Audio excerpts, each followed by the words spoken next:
I came across an interesting article in the archives of the Courier-Journal. A letter to the editor claimed the writer had done a thorough investigation on Roy E. Davis. The author of the article proposed a debate with Roy Davis the same year he ordained William Branham, the same year that Davis was criminally indicted by a grand jury. If one researcher could find information on Davis before the internet, I would surely be able to find it using the power of technology. Since I was relying solely upon documented history, the easiest way to trace Roy Davis was backwards through time, starting with the facts that I currently knew. I knew that Davis was indicted for bringing an underage girl to Louisville from Chattanooga, and that he had been accused of doing the same with other girls in other states. Therefore, Tennessee was the best place to start digging for information on Roy Davis. Tracing his steps backwards, I found Roy Davis arrested in 1929 in Nashville, Tennessee. In Tennessee, Davis had used the same strategy of including the word Baptist in the name of his Pentecostal assembly that he used for churches in Louisville, Kentucky, and Jeffersonville, Indiana.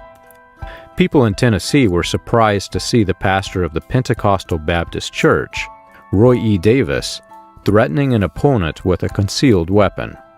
That is not the way of a pastor of a church, and not the way that he would normally behave.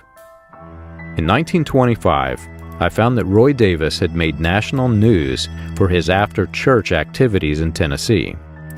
The Lead Daily Call in South Dakota published an article about Roy Davis due to his unethical practices in a fraternal organization he was attempting to establish in Tennessee. Davis was a royal ambassador of the Knights of the Flaming Sword and was holding frequent membership drives to recruit others to join this white supremacy group. Imperial Wizard William Joseph Simmons, the founder of the 1915 Ku Klux Klan, had been banished from the Georgia-based white supremacy group and was attempting to start a rival organization. The formation of the Knights of the Flaming Sword was an attempt by Davis and Simmons to recreate the Ku Klux Klan with a different name and attract members from his original creation as new recruits. Davis used his pastoral authority to claim religious significance for white supremacy. According to Davis, Simmons was likened to Moses, which was fitting for the strategy of the organization. Like the biblical leader of the Exodus from Egypt, Simmons was attempting to start an exodus out of the Ku Klux Klan.